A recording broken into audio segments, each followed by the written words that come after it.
Queridos, abram a Bíblia de vocês em 1 Pedro, capítulo 5. Hoje nós iniciamos o capítulo 5 de 1 Pedro, no nosso estudo expositivo sequencial. Nós vamos falar hoje, então, desse texto que é o Pastoreiem o Rebanho de Deus.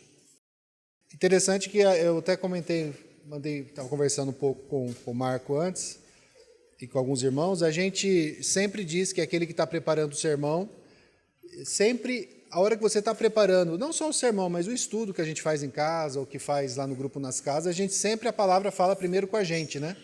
Hoje, de maneira mais especial e de uma maneira mais pesada, de certa forma, posso dizer para vocês, a palavra hoje é uma pregação de Pedro ensinando ou exortando e admoestando, inclusive consolando os presbíteros da igreja. Então, como vocês sabem, nós temos estudado a carta de 1 Pedro há algum tempo já. Essa carta, o apóstolo Pedro, ele escreve essa carta no início da década de 60 da era cristã, para aqueles irmãos que estavam na Ásia Menor passando por diversas provações. E no decorrer de toda a carta, ele vai dar para aqueles irmãos uma série de ensinos, admoestações, exortações, orientações para que aqueles irmãos saibam lidar com a perseguição. Esse é o grande ponto. E até o capítulo 4, nós terminamos ali do verso 12 a 19, continuando ensinando sobre como o cristão deve lidar em meio ao sofrimento. Sofrimento que havia naquela época, que vocês sabem, existe até hoje. Então, nós não estaremos isentos de sofrimento enquanto houver pecado no mundo. Pecado vai haver no mundo até o dia que o Senhor Jesus voltar. Então, até lá nós teremos que aprender a lidar. E até ali no verso 19, nós vimos aqui, tratamos disso, falamos aqui no verso 19, até o final do capítulo 4, sobre a questão do sofrimento, e agora, no capítulo 5, Pedro, ele vai tratar de uma maneira muito direta, quem? Os pastores, os presbíteros daquela igreja, daquelas igrejas, daquela região da Ásia Menor, que estavam então recebendo essa carta. Ele orienta cada um dos irmãos. Essa carta era para ser lida naquelas igrejas, era para ser lida naquela região.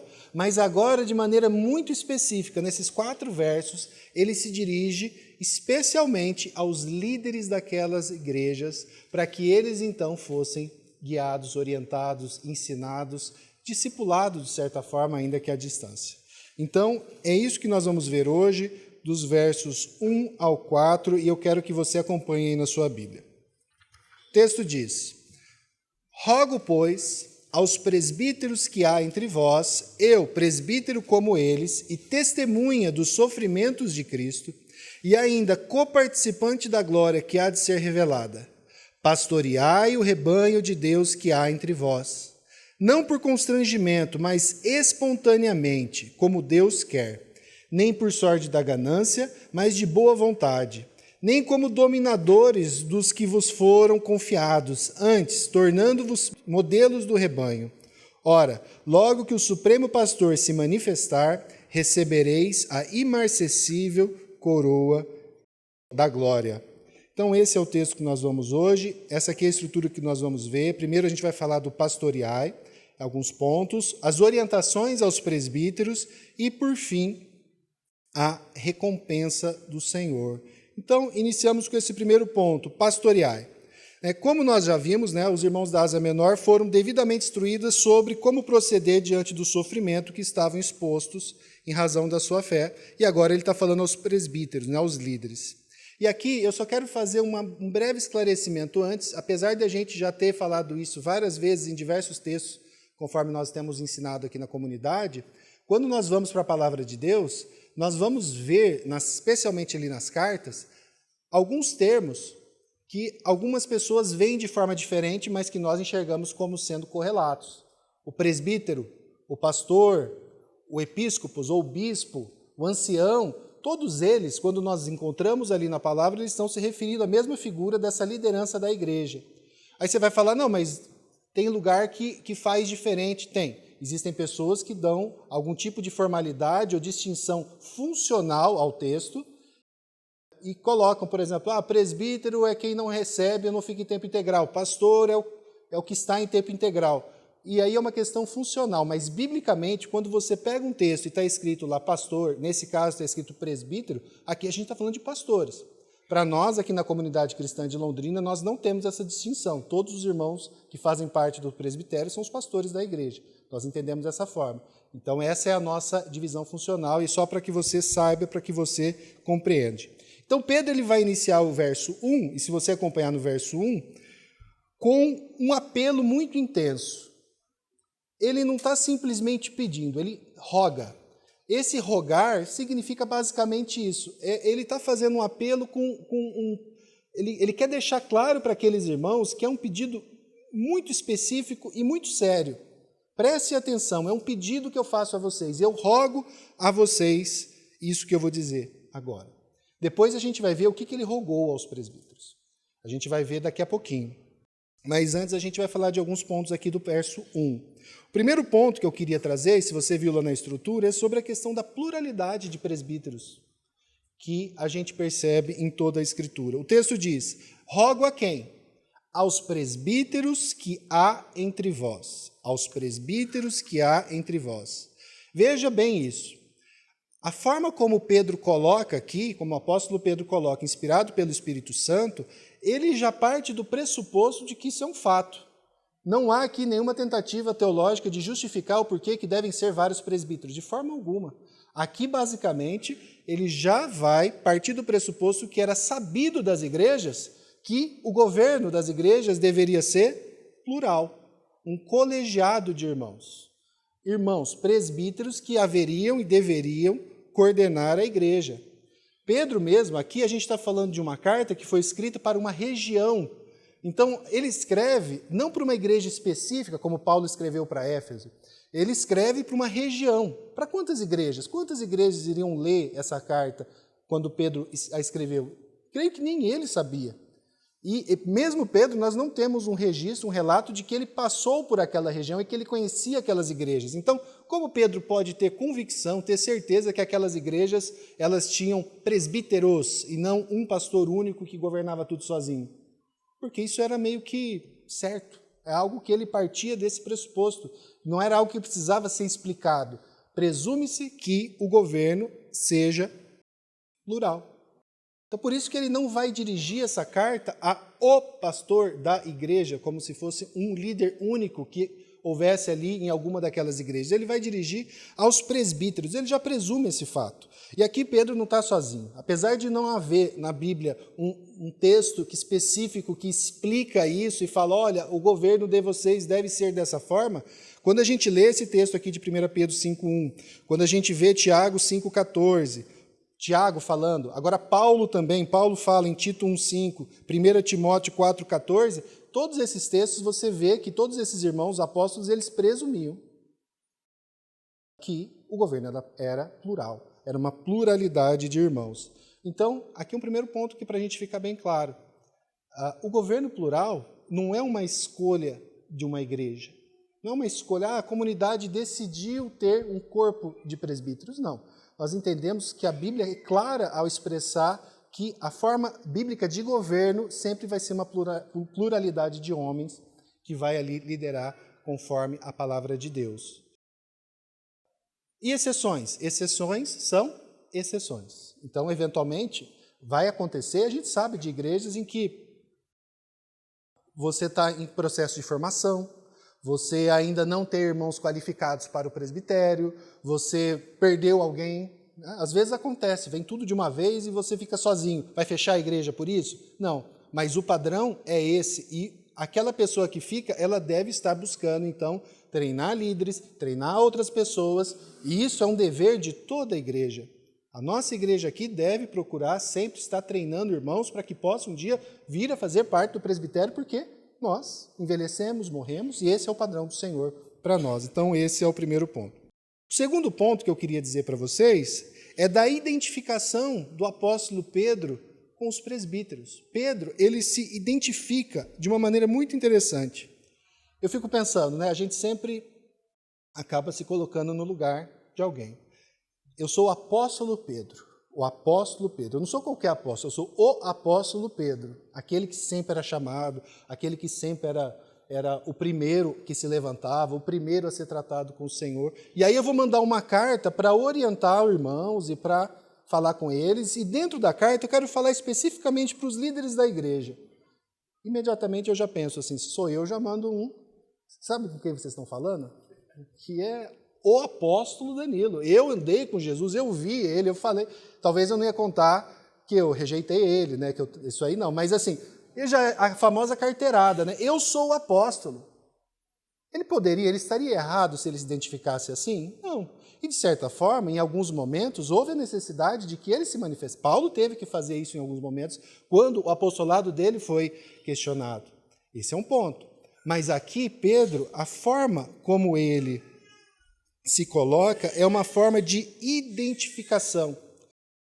Ele trata aqueles irmãos, aqueles presbíteros que estavam cuidando, pastoreando uma igreja que estava passando por uma tribulação muito pesada, difícil, uma luta terrível, e ao invés de se colocar como um superior, que é o que ele poderia fazer, no sentido de você pensar o apóstolo como alguém que esteve andando e que viu a Cristo de maneira diferente de tudo aquilo que a gente pode falar que a gente já viu, ele se identifica como presbítero, presbítero como vocês. Ele se coloca no mesmo nível, um nível de empatia, de cuidado, de amor com aquelas pessoas. Ele olha para aqueles presbíteros e, ao invés de chegar de cima para baixo, falando, você sabe com quem vocês estão falando? Faz isso. Você está falando com o apóstolo aqui, Pedro. Mas não é essa a forma como ele se aproxima. Ele se aproxima sabendo que aqueles irmãos ali podem estar fazendo coisas erradas, mas assim, ele está exortando, ele está orientando.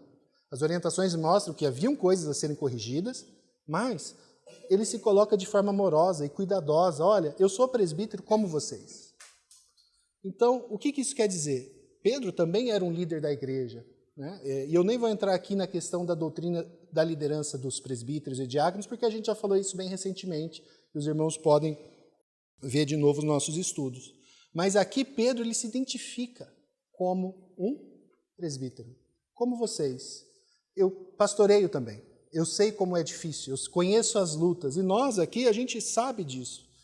Semana retrasada eu estive viajando e num curso com vários pastores, e foi um tempo muito interessante, muito gostoso para mim, estar com esses irmãos de outros lugares, porque quando você senta e conversa, você percebe o quanto que as lutas são semelhantes, o quanto que as dificuldades são parecidas, o quanto que é bom para a gente entender isso, para orar um pelo outro, para cuidar um do outro. E eu vejo Pedro tendo essa empatia e esse cuidado. Ele se coloca junto, né? Isso servia de estímulo aos presbíteros que ouviam aquilo. Não tenha dúvida. Quando Pedro ele chega, por exemplo, eu ou qualquer um dos presbíteros que estão aqui, passando por dias difíceis, e você lê um texto que Pedro diz, o apóstolo, e fala, eu, presbítero, como vocês, eu vou falar com vocês. Isso é uma coisa que estimula a pessoa, estimula aquele que está à frente. Mas também serve de admoestação a quem? A igreja. Porque Pedro se coloca. Se fosse Pedro eu ouvia, mas esse presbítero aí eu não escuto. Se fosse fulano eu ouvia, mas vocês não. Os presbíteros que foram colocados sobre as igrejas locais, vocês têm alguma dúvida de que alguma coisa foge ao controle de Deus? Há alguma dúvida de vocês que é possível que alguma coisa possa fugir ao controle de Deus? Não. A gente sabe que não, tudo está debaixo do controle soberano do Senhor. E se hoje os presbíteros que estão pastoreando essa igreja são esses os que estão agora, de alguma forma é o Senhor tratando e cuidando dessa igreja dessa forma. Então, nós temos que entender isso. E quando essa igreja recebe essa carta e eles leem isso, eles veem, nossa, o apóstolo se coloca ao lado. E isso é algo a ser considerado, né? Não tem dúvida em relação a isso. E depois, ainda se colocando ao lado desses irmãos, a forma como Pedro coloca essa continuação do verso, você continua vendo ele se aproximando e se colocando junto, ao lado. Até mesmo essa palavra, eu presbítero como vocês, é como se fosse, no original, um copresbítero, presbítero com vocês. Basicamente esse é o sentido. E ele vai continuar se identificando com aqueles irmãos, dizendo, eu também sou testemunha dos sofrimentos de Cristo, e ainda coparticipante, olha o co de novo aí, da glória que há de ser revelada.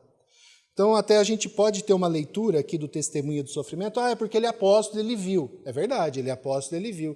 Mas a construção, da forma como ela é feita, é mais no sentido de que eu sou testemunha junto com vocês. Ele não está se colocando como apóstolo aqui, simplesmente. Eu sou testemunha da mesma forma que vocês são, e eu também serei coparticipante da glória quando ela for ser revelada no dia quando Cristo voltar. E por que, Danilo? É a primeira vez que Pedro fala isso na carta? Não. Se vocês lembrarem, lembra quando a gente estudou 1 Pedro 4,13? Olha o que ele falou lá.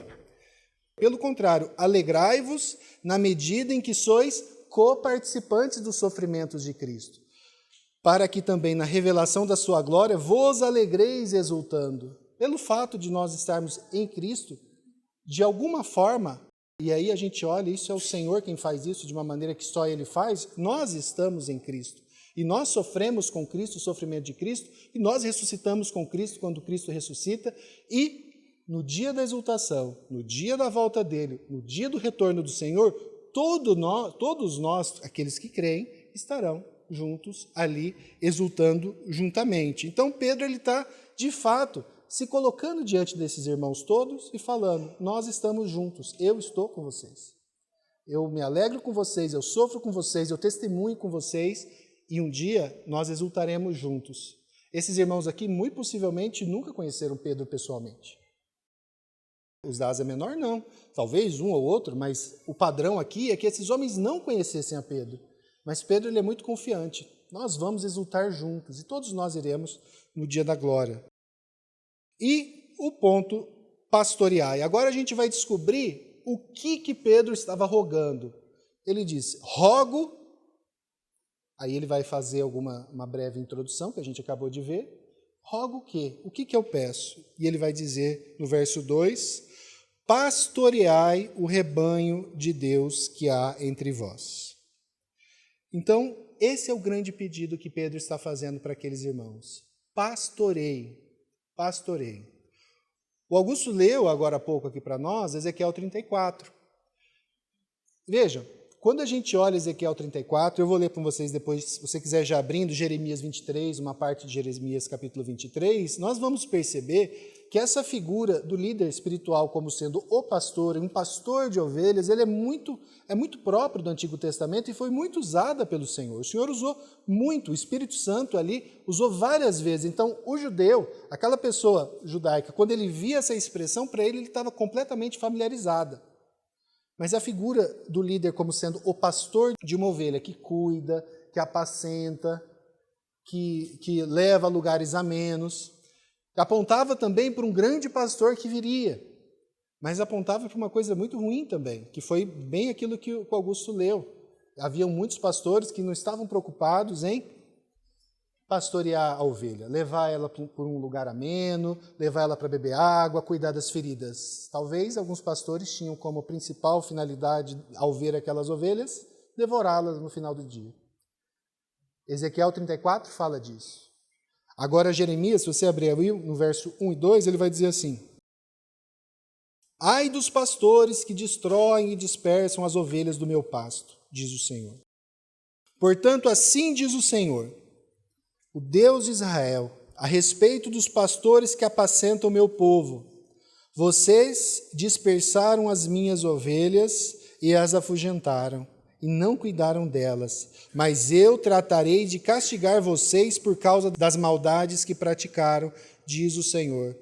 E aí, para ficar bem claro, porque a gente aqui sempre tem falado sobre isso, dos maus pastores que haviam naquela época e que existem até hoje, cuja maior preocupação é devorar a ovelha, tá? E esses homens eles estarão no nosso meio até que o Senhor volte. O texto aqui ele é bem sucinto, mas ele é bem sério e direto. Ai deles, ai de vocês que têm esse pensamento. O Senhor vai tratar com vocês. O texto que o Augusto trouxe ele foi mais até detalhado, mas ai de todos aqueles falsos pastores, ai de todos aqueles que olham para ovelhas como um potencial de comida, aquele que vai satisfazer o meu estômago e o meu bolso, talvez, né? O pessoal gosta muito disso também. Ai de vocês, é o Senhor, o Deus Todo-Poderoso, que vai tratar com cada um de vocês. Mas o fato é que esse mesmo texto vai trazer para nós uma realidade muito bonita. A gente vai falar, e Pedro vai falar daqui a pouco, do pastor supremo. Em todo momento, quando Deus trata, a gente viu em Ezequiel, a gente viu em Jeremias, ele vai falar da realidade desses falsos pastores, desses maus pastores, ele sempre vai trazer um ponto de esperança e ele sempre vai apontar para um dia em que viria um grande pastor, o pastor supremo. E se você continuar no verso 3 a 5 de Jeremias, olha o que ele vai dizer. Deus, na boca de Jeremias, eu mesmo recolherei o remanescente das minhas ovelhas, de todas as terras para onde estiver dispersado, e as farei voltar aos seus apriscos, serão fecundas e se multiplicarão. Porei sobre elas pastores que as apacentem, e elas jamais terão medo, nem ficarão assustadas, nenhuma delas faltará, diz o Senhor. Não tem como você não esquecer de Jesus Cristo se colocando como bom pastor, aquele que busca uma ovelha que se desvia, ele vai, buscá-la. Eis que vem dias, diz o Senhor, em que levantarei a Davi um renovo, justo, e como rei que é, reinará, agirá com sabedoria e executará o juízo e a justiça na terra. Quem é esse renovo? É Jesus Cristo. Aqueles falsos pastores, eles estavam ali, Deus haveria de tratar com todos eles, eles teriam que conviver com maus pastores ainda, mas o Senhor haveria de levantar o renovo justo, o supremo pastor. E esse supremo pastor é que vem e que até hoje ele vai comissionar e vai dirigir e vai enviar os pastores que ele mesmo comissiona. Os pastores de Deus são aqueles pastores que ele envia, aqueles que de fato estão guiados, orientados e estão nesse renovo, no supremo pastor. Não existe pastorado que não esteja em Cristo. Você pode ter um nome, você pode ter um título, mas o pastor verdadeiro, ele só é pastor se ele está em Cristo Jesus. E se você sabe um pouquinho da história da palavra de Deus, você se lembra que o nosso querido apóstolo Pedro, ele foi tratado de uma maneira muito específica e direta pelo Senhor em relação a essa questão do pastoreio. Abra lá em João, capítulo 21. Pedro, a gente sabe a história, conhece a história, Pedro havia negado a Cristo. Pedro havia chorado amargamente depois do Senhor ter olhado com aquele olhar penetrante dele que o trouxe de volta a si. E quando Jesus ressuscita, Jesus ele vai até Pedro, Lógico, tem várias situações, mas essa especial ali, capítulo 21, dos versos 15 a 17, Jesus, Cristo ressurreto, está ali com seus apóstolos e depois de terem comido, acompanha ali no verso 15, depois de terem comido, Jesus perguntou a Simão Pedro.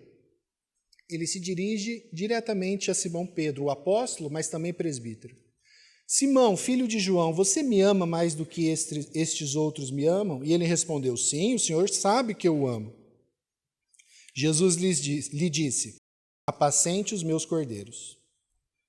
Jesus perguntou pela segunda vez, Simão, filho de João, você me ama? E ele respondeu, sim, o Senhor sabe que eu o amo. Jesus lhe disse, pastorei as minhas ovelhas. Pela terceira vez, Jesus lhe perguntou, Simão, filho de João, você me ama?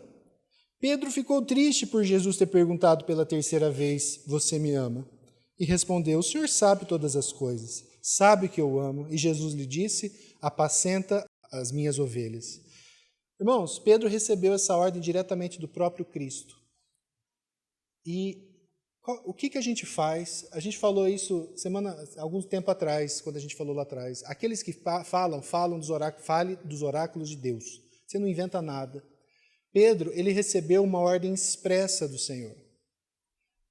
Apacenta as minhas ovelhas, pastorei as minhas ovelhas, pastorei as minhas ovelhas, pastorei as minhas ovelhas. O que Pedro ele faz quando ele vai ensinar outros presbíteros como ele? Pastorei as ovelhas do Senhor. Pastorei as ovelhas do Senhor. E é exatamente isso que ele ensina aqui. Pastorei o rebanho de Deus que há entre vós. E o que significa pastorear? De maneira bem simples, de maneira bem prática. Eu peguei aqui uma citação do nosso irmão Augustus. E pense, a figura do pastoreio dado pelo próprio Senhor, por toda a palavra de Deus, ela já é por si só bem clara. É que talvez hoje nós, e a maior parte de vocês aqui, Até eu que cresci em cidade pequena, eu já não vi pastores de ovelhas carregando ovelhas. O máximo que eu via era fazenda de gado e lá o pessoal era tudo no atacado. Mas quando você pensa num pastor de ovelhas, no sentido expresso da palavra, o que um pastor de ovelhas faz? Ele leva para comer, ele leva para dormir, ele protege, ele cuida, ele sustenta, ele provê, ele vê o que falta. Se está faltando aqui, ele vai levar para outro lugar. Se precisa tratar, ele trata. Se precisa cuidar, ele cuida. Ele faz aquilo que for necessário para que aquela ovelha ela possa viver. Essa figura era muito clara para aquelas pessoas que ouviam isso.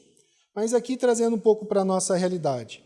Pastorear implica em liderar, prover, proteger, alimentar, buscar a ovelha extraviada e todas as demais ações relacionadas com a função do pastor de um rebanho. Presbíteros, portanto, são pastores de almas, cuidadores das pessoas ligadas às comunidades nas quais foram colocadas como líderes espirituais.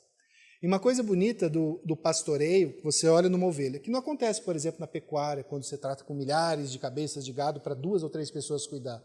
Quando você tem um pastor lidando com ovelhas, o pastor ele conhece cada ovelha individualmente, ele sabe da necessidade individual de cada um. Isso fala muito a nós.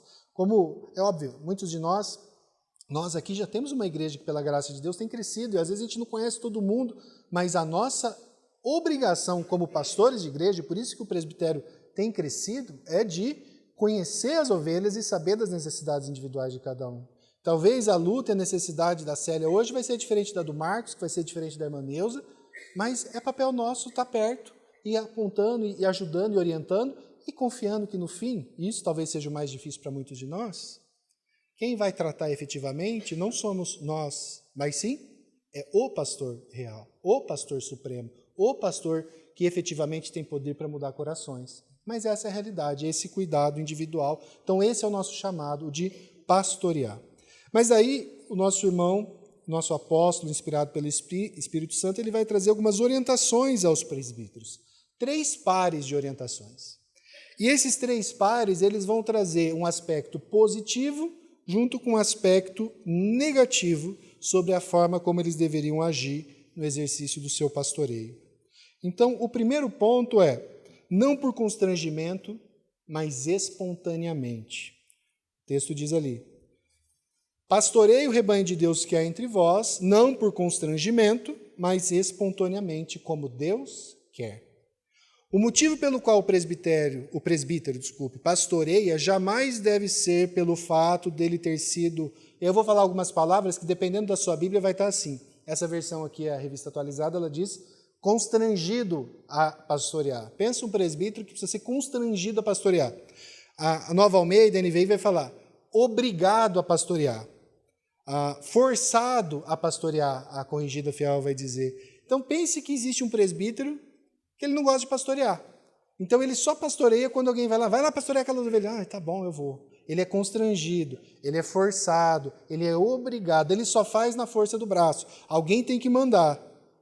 E aí eu pergunto, mas peraí, como assim um presbítero precisa ser obrigado a pastorear? Faz sentido isso? O presbítero quer... não, eu não vou pastorear hoje, eu não quero. Né? Por quê? Existem pastores que não gostam de pastorear, que só pastoreiam na marra? Existem. Por quê? Porque eles não têm chamado ministerial. Muitas pessoas, infelizmente, não têm. São pastores que não gostam de pastorear. São pastores que não gostam de ovelha. Existem pastores que não gostam de ovelha. Eles gostam de outras coisas, mas não de ovelha. Existem. Infelizmente, irmãos, é verdade. Existem. Eles não amam, eles não se preocupam, eles não discipulam, eles não visitam, e não por motivo de força maior, porque motivos de força maior existem. Existem momentos em que a gente tem que se afastar, às vezes momentos que a gente não pode se aproximar, existem momentos que a gente, por N motivos, e o Senhor conhece o nosso coração e sabe. Talvez, eu sei, conheço da realidade dos meus irmãos aqui, talvez todos nós, se a gente fosse conversar, gostaria de estar mais presente em mais situações, mas a gente não consegue, a gente tem uma limitação física e espiritual até. Às vezes você precisa de outras pessoas, mas eu não estou falando dessa situação. Eu estou falando daqueles que não querem, não gostam.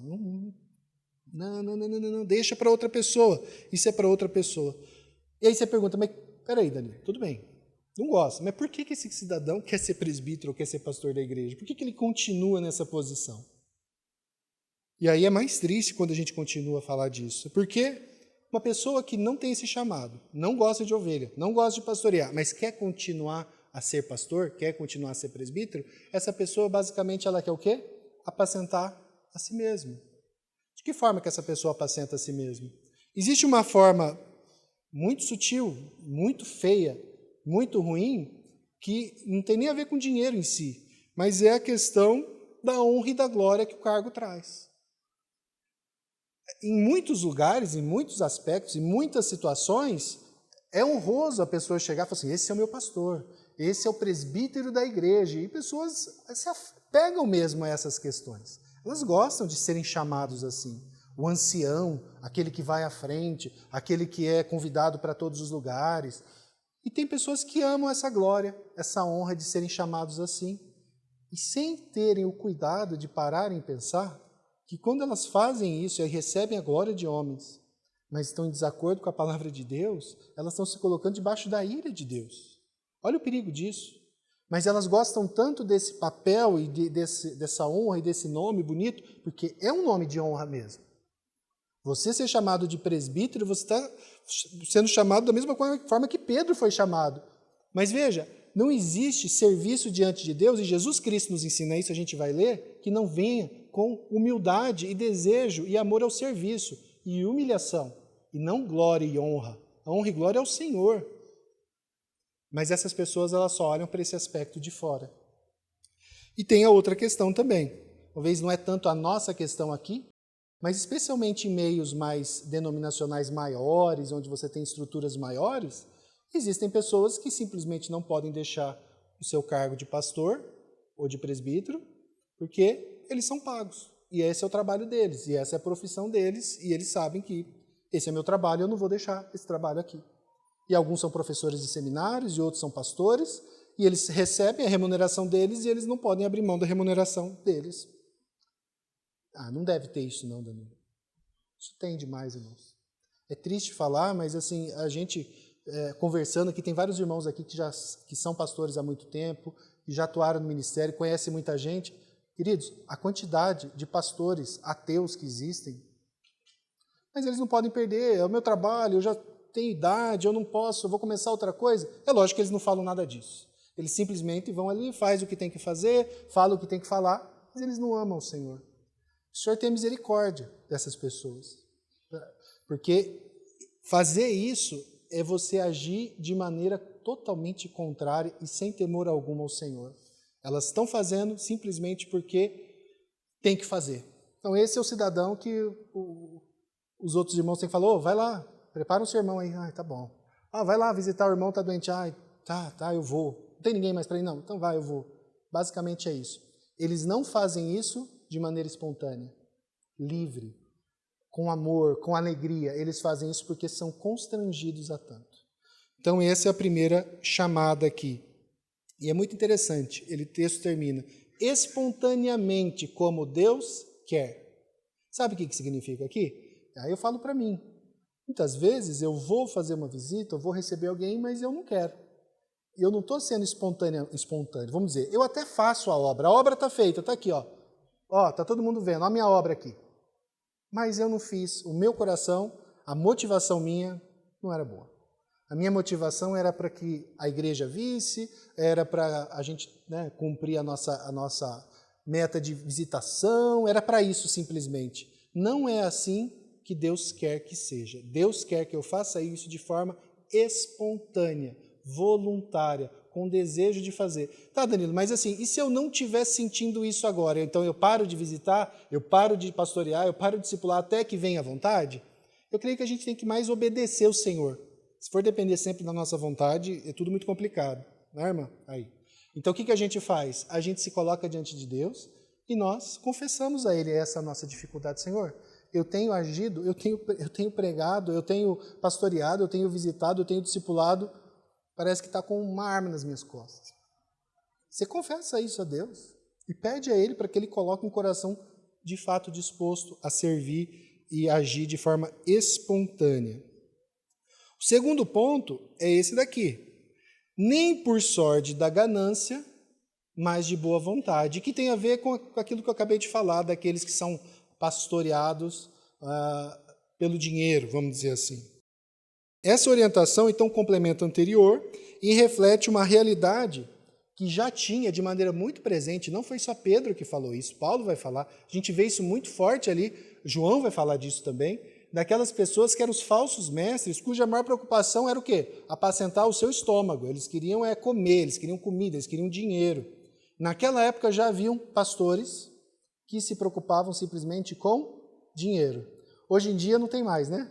Tem bastante ainda, né? A gente vê muito, né? Infelizmente. O nome disso eu acho muito interessante. Assim, o nome que se dá a isso é simonia. Já viu falar de simonia?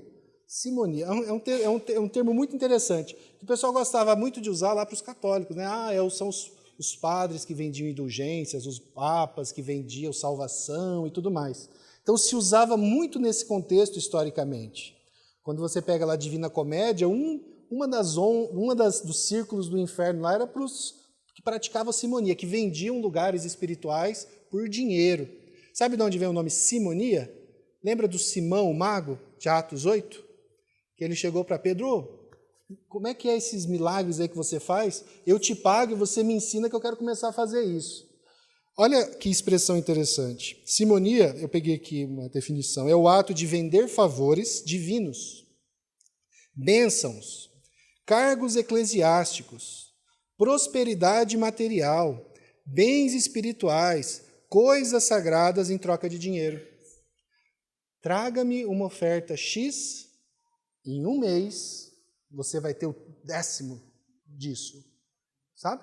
Então, basicamente é isso. Isso é simonia. Para mim, o que essas pessoas fazem é isso. Eles estão vendendo favores materiais e eles mesmos estão preocupados com dinheiro e eles farão tudo o que for necessário para ganhar dinheiro. E o texto diz, nem por sórdida da ganância, a sórdida da ganância é isso, é uma ganância horrível, sórdida, né? Mas de boa vontade. Agora, preste atenção nisso que eu vou dizer agora. A Bíblia, ela não proíbe, de forma alguma, que presbíteros sejam sustentados pelas suas igrejas. Não é isso que o texto está dizendo, né? Porque, pelo contrário, a Bíblia mesmo é que nos ensina que os presbíteros, especialmente os que se afadigam na palavra de Deus, os que agem e os que atuam e que pastoreiam de forma dedicada, né? E no nosso contexto, especialmente aqueles que são sustentados pela igreja, sejam de fato sustentados pela igreja. Se você quiser anotar, 1 Timóteo 5,17, Gálatas 6,6, Romanos 15,27, 1 Coríntios 9,14, né? Então todos eles, Paulo ali deixando claro, não há problema nenhum, pelo contrário, isso é até bom que isso aconteça, que a igreja se preocupe com o sustento, mas essa jamais deve ser a motivação ministerial de ninguém. Isso é totalmente diferente, irmãos. O que te motiva a ser pastor? Cara, olha, paga-se muito bem. Toda semana na Globo.com, nos sites, eles aparecem assim, quais são as profissões que estão com os melhores salários agora nessa época? É o profissional de TI, está ganhando aí 20 mil, o outro está ganhando 30 mil, o outro está ganhando 15 mil. Se tivesse lá, o pastor está ganhando 30 mil, e aí? Opa, então eu quero ser pastor?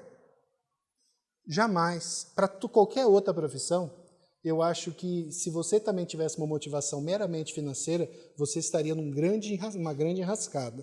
Porque existe uma doutrina, Lutero falou muito isso, a doutrina da vocação.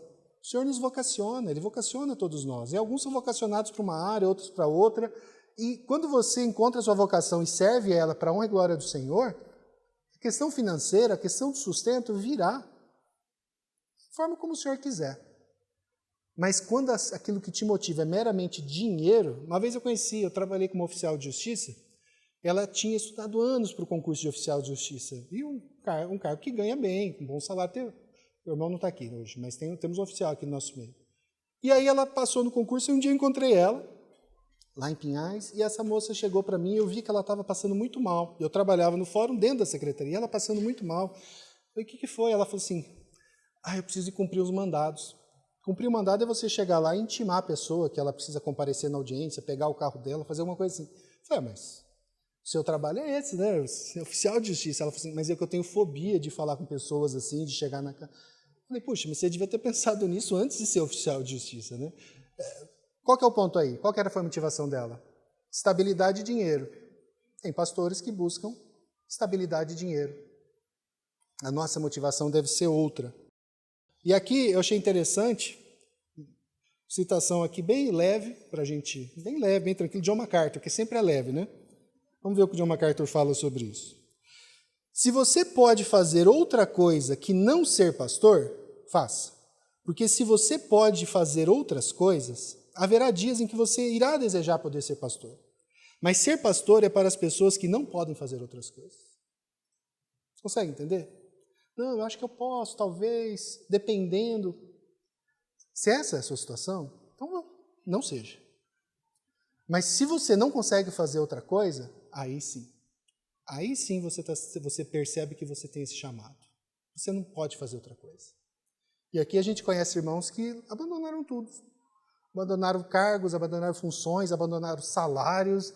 Por quê? Eu não consigo fazer outra coisa. Aqui é lógico, eu estou talvez citando muito mais aqueles que se afadigam no trabalho pastoral, ministerial, em tempo integral. Né? Aqueles que são sustentados pela igreja. Não é a minha situação, por exemplo. Eu não consigo me ver dessa forma. Eu tenho andado com os irmãos, pastoreio junto com os outros irmãos, mas eu não consigo me ver assim. Mas quantos e quantos irmãos que eu amo e que a pessoa se fala assim, você é louco de abandonar isso? Estava conversando com um pastor semana retrasada lá no curso e ele falou, eu sou formado em física, eu me formei na USP, aí eu estava com umas ofertas, mas eu não consegui. Eu tive que largar tudo. Eu não consegui. Eu tive que abandonar o emprego e era isso que o Senhor tinha me chamado. Então é esse o ponto aqui. Não por sorte da ganância, não porque algo vai dar dinheiro ou não vai dar dinheiro, mas porque é o chamado do Senhor para você. E por fim, não como dominadores, mas como modelos. O texto diz, nem como dominadores dos que vos foram confiados. Lembra, quem que é o pastor? É o Senhor. As ovelhas nos foram confiadas, elas não são nossas. Não é minha ovelha. A ovelha é do Senhor, o Senhor me confia ovelhas, mas são deles. Antes, não dominando, antes, tornando-vos modelos do rebanho. E o texto é claro. Sempre vão haver pastores que vão querer pastorear, exercendo a sua autoridade por meio da força, da dominação. Que tipo de dominação pode ser? Que tipo de força? Aqui, irmãos, pode ser várias forças. Você pode ter força física, você pode ter uma força política, geralmente em meios maiores, denominações maiores, os irmãos falam que isso é muito comum. Você discutiu com o fulano de tal, você não vai conseguir mais ser pastor nessa região. Porque ele manda, aqui acontece muito para nossa tristeza. Pode ser pela questão financeira e pode ser pela questão espiritual. Pastores que dominam pela força e usando de aspectos espirituais. Aí eu até anotei algumas coisas aqui que eu sei que muitos de vocês já ouviram. Quem sair daqui vai para o inferno. Vocês já ouviram isso? Eu sei que vários aqui ouviram, né?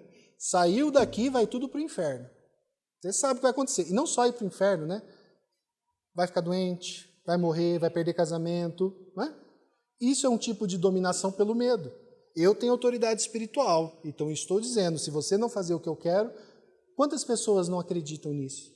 Quantas pessoas não ficam e não se submetem a isso? Isso, queridos, é abuso, viu?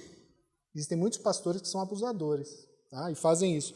Isso aqui, para chegar num pastor que abusa sexualmente de ovelhas, é isso aqui. Geralmente começa assim.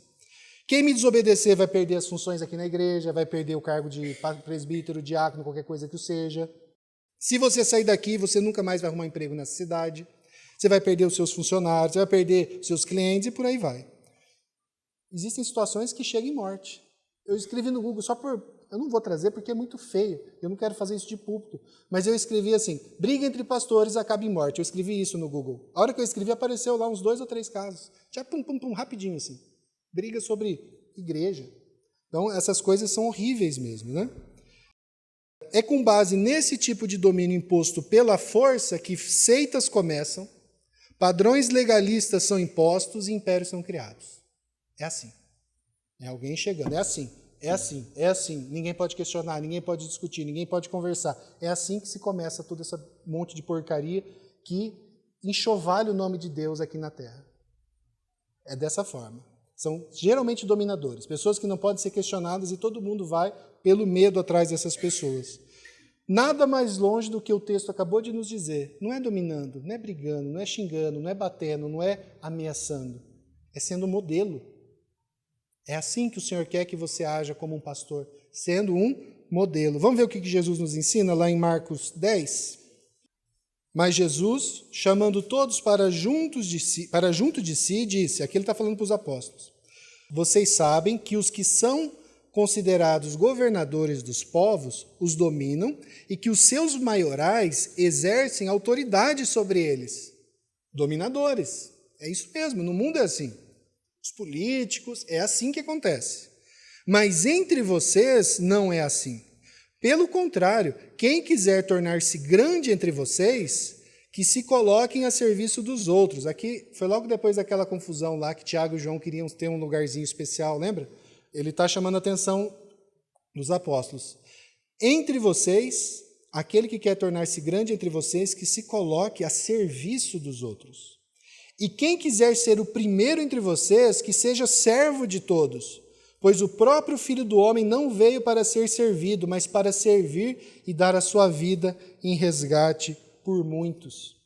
A gente lê isso e fala, que bonito, né? Acho que os apóstolos, eles viram, que bonito, olha, o Filho do Homem não veio para ser servido, mas para servir e dar sua vida em resgate por muitos. Jesus, ele disse isso, mas logo depois, ele estava lavando os pés dos seus apóstolos e logo depois ele estava morrendo numa cruz para fazer isso. Jesus não simplesmente disse, ele viveu isso, e aqueles apóstolos, aqueles homens e mulheres que viram ele fazendo, eles viram que Jesus ele falava, mas ele também era o quê? Modelo. Então, no nosso meio é diferente. Aqui é quem serve que é o primeiro. E ele foi o primeiro a servir, ele foi o primeiro a servir até a morte, por amor a nós. Uma pergunta que eu preciso fazer, eu não conheço todos aqui. Você crê que Jesus Cristo morreu no seu lugar? Você crê que você é um pecador e que você, no seu estado de pecado em que você se encontra, porque você nasceu em pecado e você consegue ver isso na sua vida. Você não consegue ver uma vida perfeita, ainda que você se engane.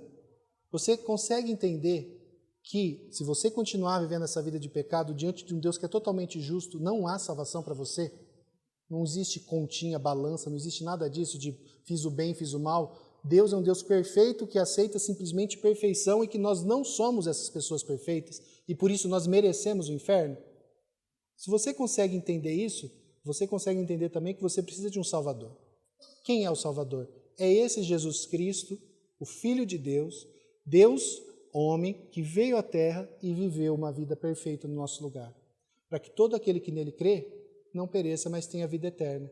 Isso vai ser algo que individualmente, diante de Deus, você vai precisar tratar. Você tem convicção disso? Se tem, glória a Deus. Se você não tem convicção disso, se você não sabe, se você tem dúvidas, se você ainda acha que você sozinho vai chegar ao céu, se coloque diante de Deus, pense nisso que eu estou falando agora e clame ao Senhor, porque só Ele que pode trazer salvação a você. Mas faça isso, não deixe para depois. Vocês conseguirem perceber aqui como que Jesus Cristo é o modelo perfeito? Porque Ele fez tudo. Eu posso servir muito bem, o Marco pode servir muito bem, todos nós aqui podemos servir muito bem. Mas o nosso modelo é Jesus Cristo. E o que Ele fez, ninguém faz. O que Ele fez, só Ele pode fazer. Por isso que Ele é o nosso pastor. Nosso chamado não é o de dominar, é o de servir. E ao servir imitando a Cristo, devemos ser modelos do rebanho. O chamado de cada um dos presbíteros da igreja. Agora, tudo isso que eu estou falando, de pastorear, de cuidar, de alguma forma, todos os crentes são chamados a fazer isso. O cuidado mútuo, todos nós aqui que somos homens, somos pastores das nossas esposas, se você tem filho, dos seus filhos, de você estar num grupo, nós exercemos isso de uma maneira, mas eu estou falando agora de uma maneira muito especial para aqueles que exercem o ministério. É ser o modelo do rebanho. Quem aqui é perfeito para poder exercer o modelo de forma perfeita? Ninguém. E nesse sentido, irmãos, até mesmo as nossas falhas testemunham a favor do Senhor quando a gente vai diante do meu irmão, da minha esposa, da minha igreja, e eu chego e falo, irmãos, eu falhei, eu errei, eu quero pedir perdão a vocês. Isso ensina também. Não que Deus se alegre no meu pecado, de forma nenhuma, mas o fato de eu me arrepender e pedir perdão e vocês verem o erro do pastor, o erro do presbítero e permitir e ver o arrependimento e a confissão e o tratamento do Senhor, isso tudo faz parte do Senhor ensinando a sua igreja. Então, esse é um ponto interessante. E aqui, qual que é a grande dificuldade da questão de ser modelo? O primeiro que eu falei agora. É difícil, né?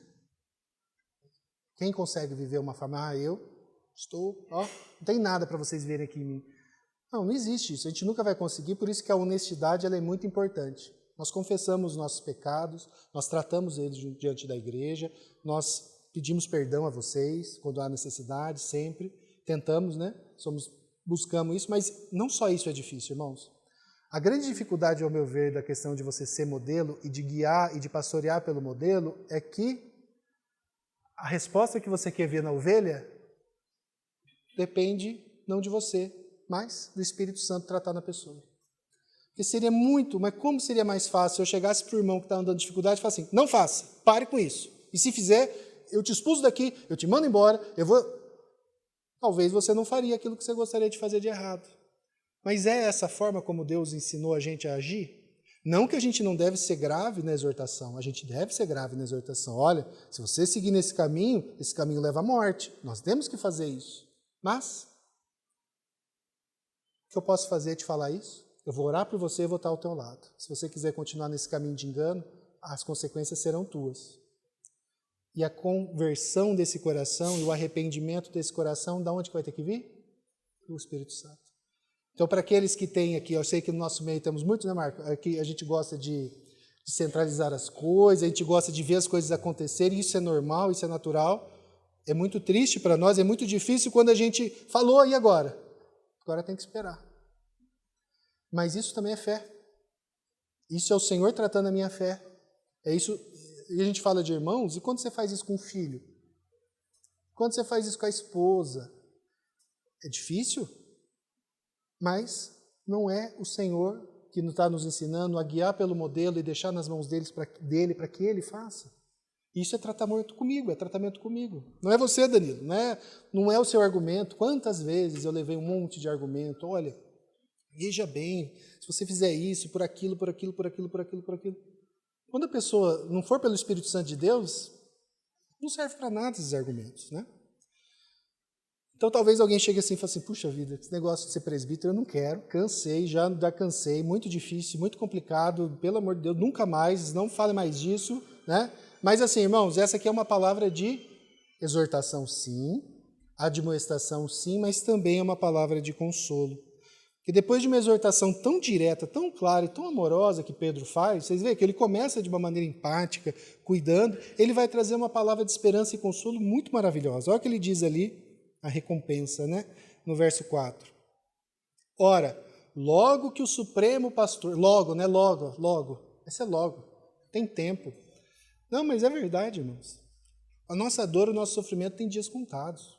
Não é isso que a gente estudou até agora, o capítulo 4 todo? Nossa dor e nosso sofrimento, o Senhor já venceu tudo isso. É uma questão de tempo. Ora, logo que o Supremo Pastor se manifestar, recebereis a imarcessível coroa da glória. Primeiro lugar, consolo, existe um Supremo Pastor. Né? A Bíblia da Reforma ela traz um texto bem interessante, o comentário, ela fala assim, somos apenas subpastores subordinados a ele. Só isso. O pastor é ele. Seremos levados ao trabalho capacitados por ele por um breve tempo até que ele se manifeste. E quando isso acontecer, aqueles pastores que forem fiéis serão galardoados. Receberão uma recompensa. Aqui a gente fala dessa coroa. Que recompensa é essa? Nós não sabemos o que é. Mas se o Senhor diz que é bom, a gente sabe que é bom. Imagina você ser recompensado pelo próprio Supremo Pastor com uma coroa de glória imarcessível. Isso é uma coisa que a gente não consegue nem imaginar o que é. E aí você pode falar, nossa, parabéns, você conseguiu, hein, Danilo? Você é o cara, você chegou lá, você tem algo para mostrar para Deus, finalmente, né? Porque na salvação vocês sempre ensinam que é tudo pela graça, mas agora é a gente fazendo, né? Não, não é a gente fazendo. Não é a gente fazendo nada. Até aí é a graça de Deus. Porque quando um pastor é fiel até o fim, por que ele foi? Porque o Senhor o capacitou até o fim. O Senhor fez com que ele perseverasse até o fim. Ainda assim é a graça dele. E ele recompensa a própria graça dele que ele dá para o pastor que persevera até o fim. Olha o que o nosso irmão Augusto falou de novo, eu achei bem interessante aqui o texto. Embora aparentemente transmita a ideia de mérito, aparentemente, fica evidente que Pedro usa o verbo no sentido de obter, alcançar e receber alguma coisa de Deus mediante a sua graça e misericórdia, pelas quais ele recompensa a fidelidade, ainda que imperfeita, de seus filhos. É a mesma coisa em 5,4. Aqui ele estava falando de 1,9, que ele usa mais ou menos o mesmo termo, o mesmo verbo. A coroa da glória será dada por mera misericórdia a presbíteros imperfeitos e falhos que, pela graça, perseveraram em seu chamado. Então, isso é uma palavra de consolo. Porque a gente falha, a gente cai, a gente não consegue, mas a gente sabe que, no fim das contas, é o Senhor que vai conduzir aqueles que forem fiéis até o fim e ainda, maravilha das maravilhas, recompensando ainda.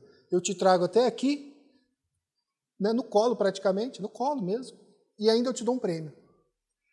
É só o Senhor que faz isso, ninguém faz. Eu não faço, nem com os meus filhos, mas o Senhor faz isso conosco.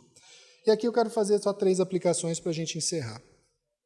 Primeira aplicação, eu quero fazer, as 2 primeiras aplicações eu vou fazer aos presbíteros que estão aqui. Né? E aqueles, só para os presbíteros? Para os presbíteros, para aqueles que anseiam ou desejam trabalho pastoral. Pela graça de Deus, a gente sabe que o Senhor está levantando pessoas no nosso meio. Né? Então, primeiro ponto, pastoreie o rebanho.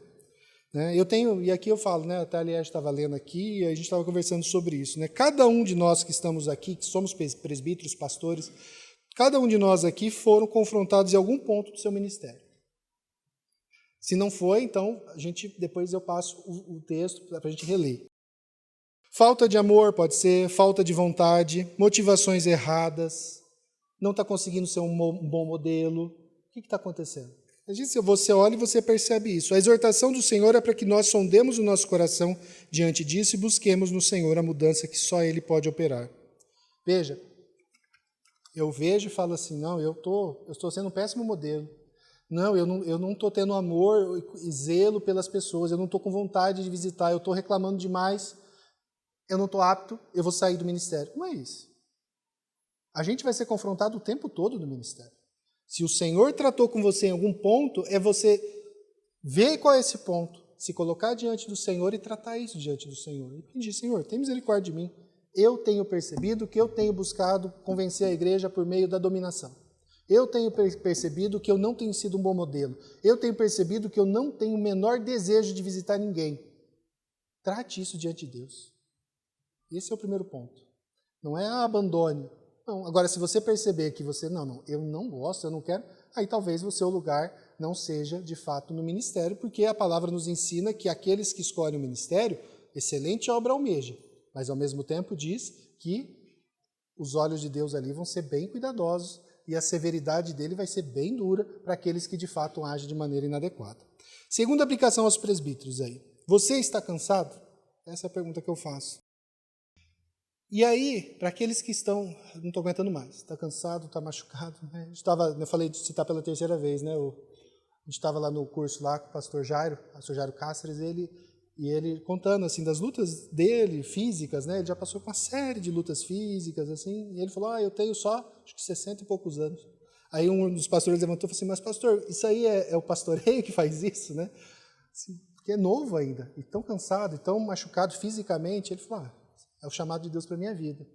Isso me pegou. Então eu sei que o cansaço faz parte do processo. Não tem como você seguir nessa caminhada pastoral sem se desgastar. Ainda que você seja capacitado sempre pelo Senhor, faz parte do processo. Mas eu devo cuidar de uma coisa. Será que eu não estou me cansando de forma extrema ou desnecessária? Será que eu não estou querendo agir como se eu fosse o supremo pastor? Porque às vezes acontece. Às vezes é um desgaste natural. Por causa do tempo que você dorme um pouquinho menos, por causa da questão da tristeza de acompanhar algumas coisas. Mas às vezes, irmãos, esse cansaço vem de pessoas que avocam para si responsabilidades e possibilidades e a força que só o Senhor tem. Você sofre demais porque o fulano não creu. Sofre demais e você começa a colocar nas tuas costas e no teu ombro algo que você não pode fazer, só o Senhor pode fazer, né? Então, entenda, não depende de você fazer a maior parte das coisas que você quer fazer. A gente tem que reconhecer a nossa finitude, a nossa falibilidade, a nossa fraqueza. E aqui eu estou falando não só para os pastores da igreja, eu estou falando para você, mãe, quando você trata com seus filhos, você, pai, quando trata com seus filhos, quando a gente se trata entre marido e mulher, Às vezes você fala, não vamos por esse caminho, e a pessoa não consegue entender, e você fala, Senhor, está nas tuas mãos. Mas a gente quer fazer tudo na nossa força, a gente não consegue. Então, esse é um ponto. Se você está cansado, olhe para o Supremo Pastor e entenda que tem coisas que só Ele pode fazer. Lembre, a ovelha é dele. Você foi só comissionado a cuidar delas por um tempo. E, por fim, aqui uma aplicação para a igreja como um todo, para todos nós, né? Ajude os seus presbíteros. Esse é um pedido que eu quero fazer. Ajude os seus presbíteros, né? Hebreus 13, 17. Texto que a gente já leu muito quando a gente falou aqui de membresia.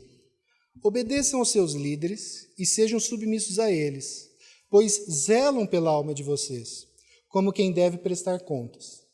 Que eles possam fazer isso com alegria e não gemendo. Do contrário, isso não trará proveito nenhum para vocês. E triste falar, mas tem alguns membros que parece que fazem questão que o presbítero trabalhe gemendo o tempo todo. Né? E como que você faz para o seu presbítero trabalhar gemendo? Quando você é desobediente. Não é que você está buscando a felicidade, eu quero que meu presbítero seja feliz. Seria bom, eu quero que todos os meus irmãos sejam felizes. Mas olhe para o texto. Obedecendo e sendo submissos a ele. Não por quando ele for um dominador, mas quando ele estiver falando e exortando e ensinando de acordo com a palavra de Deus. Quando isso estiver acontecendo, escute, considere, pense e mude no Senhor. Não existe nada que vá deixar o seu presbítero mais feliz do que quando você for exortado em algo que você vê que é pecaminoso e você fala, diante de Deus eu me arrependo, é verdade. Agora, quando isso não acontece, porque veja, não somos nós que vamos convencer vocês a nada. Isso entristece, isso faz com que a gente gema mesmo, né?